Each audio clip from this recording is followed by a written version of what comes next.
Au cours de cette discussion sur les hiérarchies cosmiques, il est mentionné que le premier plan, appelé le plan divin, a commencé à se former peu après le zéro du chronomètre. Le plan divin est à la fois le contenant de la création et la couche intérieure et extérieure à celle-ci. Il ne peut pas connaître de changement car il unit le passé, le présent et l'avenir. Il est également dit que le pouvoir est une expression égoïque de la puissance de l'homme, et que l'intentionnalité, qui implique la volonté de changer les choses, est difficile à comprendre pour l'être humain, car il tend à personnaliser la mécanique de l'intentionnalité cosmique. Il est également mentionné que la création est un phénomène accidentel du point de vue extérieur, sans intentionnalité derrière sa création. Selon cette théorie, l'intentionnalité et la volonté sont des éléments clés de la divinité. Il y aurait une structure de création avec différents niveaux d'intentionnalité, allant d'un niveau accidentel en dehors de la création à une intentionnalité divine à l'intérieur de celle-ci. La partie interne de la création est composée d'une énergie consciente appelée supraconscience, qui possède une conscience extraordinaire et la capacité de comprendre ce qui se passe à l'extérieur de la création. Dieu, dans cette perspective, crée les autres couches de réalité pour permettre l'émergence de véhicules humains capables de recevoir une partie de cette conscience. L'objectif de cette intentionnalité divine est de résorber l'accident qui existe à l'extérieur de la création et de ramener tout à sa place dans le sens absolu. Dieu ne crée pas la création dans un but de souffrance humaine, mais plutôt pour permettre à la conscience divine de descendre à travers les différents niveaux de réalité et les dimensions. Il est également mentionné qu'il existe une hiérarchie dans la création, avec différentes couches d'autorité qui dépendent les unes des autres. La souffrance humaine ne serait pas causée par la première hiérarchie, mais par quelque chose à l'intérieur de celle-ci qui n'est pas entièrement compris.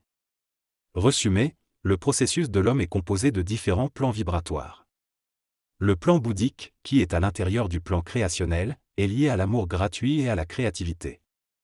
C'est à partir de ce plan que naissent les soleils et les planètes. Le plan supramental apparaît ensuite, permettant la création de soleils plus grands. Le plan mental apparaît il y a environ 4,6 milliards d'années. Ces plans s'installent progressivement et font partie de l'évolution et de la maturation de la création.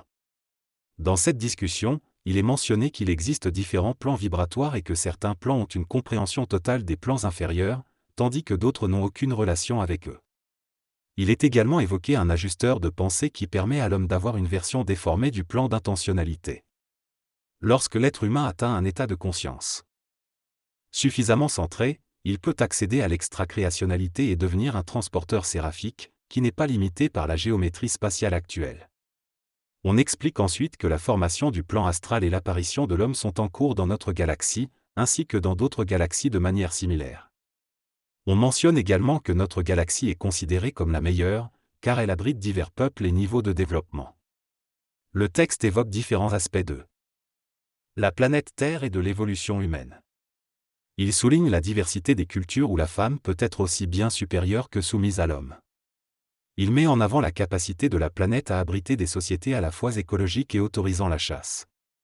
Il souligne la richesse et la complexité de la planète en tant que lieu où coexistent différents stades d'évolution de la conscience humaine. Il mentionne également la limitation de l'être humain pour accéder à certains plans de conscience. Et souligne le besoin de lien avec d'autres êtres pour y parvenir.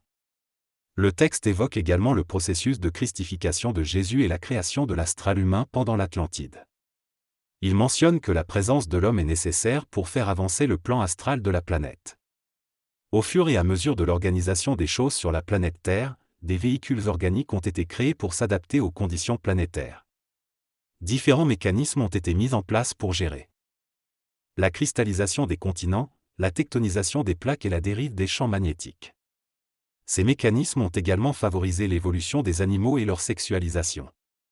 Des contacts avec des mécaniques extraterrestres ont ensuite influencé l'apparition d'un contexte psycho-émotif chez l'homme, notamment durant l'époque de Saint-Lémurie et du début de l'Atlantide.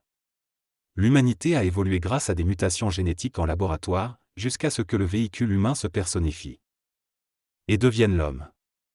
Cependant, tout cela n'était pas forcément prévu, mais a été le fruit des mécanismes existants sur la planète. D'autres galaxies parallèles à la nôtre ont connu des évolutions similaires, et certains êtres conscients se sont implantés dans ces galaxies. Certains vivent sur des soleils, d'autres sur des planètes semblables à la Terre mais qui n'ont pas connu une implantation aussi intense. La planète Terre a été une source phénoménale pour le développement de la vie, et cela pourrait également se produire pour d'autres êtres transportables. Il y a environ 35 000 ans, des êtres humains ont été amenés sur d'autres planètes grâce à une science basée sur les cristaux et la résonance magnétique. Ces planètes avaient des conditions similaires à la Terre et les êtres humains s'y sont adaptés, donnant naissance à des races dites supérieures car elles n'étaient pas soumises aux influences astrales et religieuses de la Terre. Ces êtres extraterrestres, qui ont une certaine avance technologique, font partie des groupes qui visitent la Terre et pourront éventuellement nous rencontrer. Ces galaxies parallèles à la nôtre ont évolué en parallèle avec nous. Sur cette planète, les habitants se sont développés principalement sur le plan mental, contrairement à nous qui avons développé le plan astral. Ils ont semé une arme pure sur leur planète avant de la quitter. Lorsqu'ils se sont installés sur d'autres planètes où il n'y avait pas encore d'humanité, ils ont pu développer un plan mental avec une certaine douceur et un accès au cœur. Cependant, ils ne sont pas reliés au plan bouddhique car ils n'ont pas été en contact avec les humains et n'ont donc pas l'ajusteur de pensée nécessaire. Les rares fois où ils sont intervenus pour accélérer le processus d'évolution de l'âme humaine, cela a été mal interprété et est devenu une religion. Il n'y aura pas d'extraterrestres qui se présenteront aux humains spirituellement évolués. Il existe un groupe d'élus. 144 000 individus, qui ont incarné la planète pour apporter quelque chose d'ici à ces autres mondes. Des contacts séraphiques sont établis à partir du centre coronal pour nourrir ces autres mondes.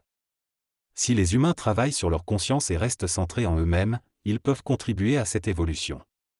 Dans cette conversation, il est expliqué que lorsque l'homme entre en contact avec des êtres extraterrestres, il doit éviter de se mettre à genoux devant eux, car cela coupe automatiquement le contact.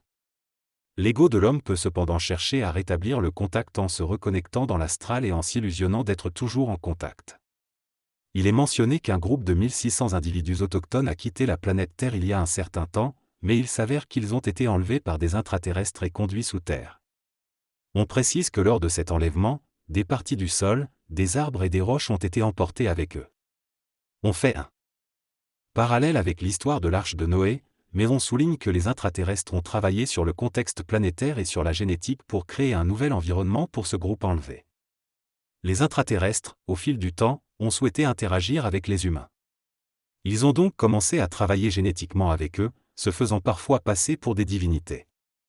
Ils ont créé des êtres humains avec une résonance astrale calme, afin de préserver l'intégrité de leur corps et de leur génétique.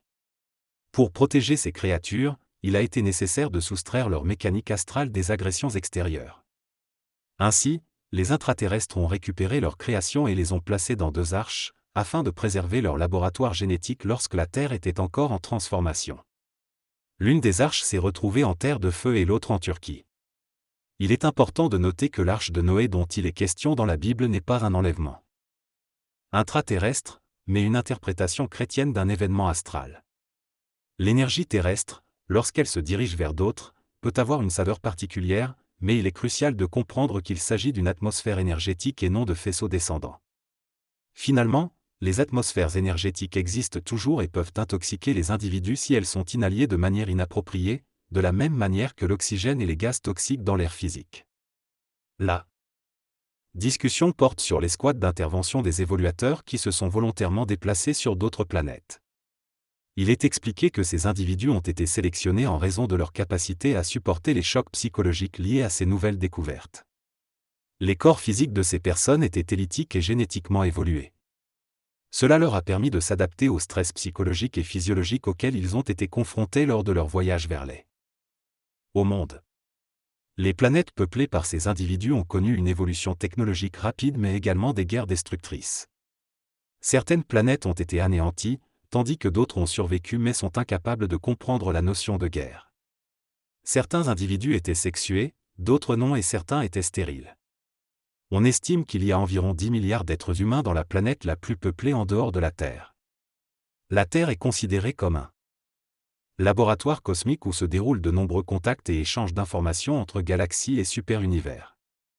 Les humains, en tant que processus planétaire global, sont considérés comme étant la solution à la création. La Terre est également décrite comme un milieu de prolifération de toutes les espèces de probabilités de refroidissement d'une conscience évoluée, avec la capacité de créer à la fois des individus brillants et des imbéciles énergétiques. Dans cet échange, Donald parle de son expérience de voyage à travers la planète, visitant tous les pays.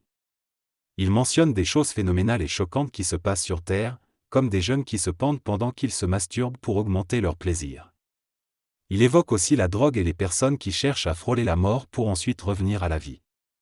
Il discute ensuite de la position géographique de la Terre dans l'univers, affirmant qu'elle est au centre de la création, bien que d'autres galaxies soient également au centre. Il explique que la planète a été choisie de manière accidentelle par la suprême conscience intellectuelle et supramentale, sans réelle raison expliquée. La planète Terre est considérée comme l'une des plus belles de l'univers selon ceux qui n'ont pas voyagé, mais les voyageurs affirment qu'il n'y a pas d'autre Terre ni d'autre homme.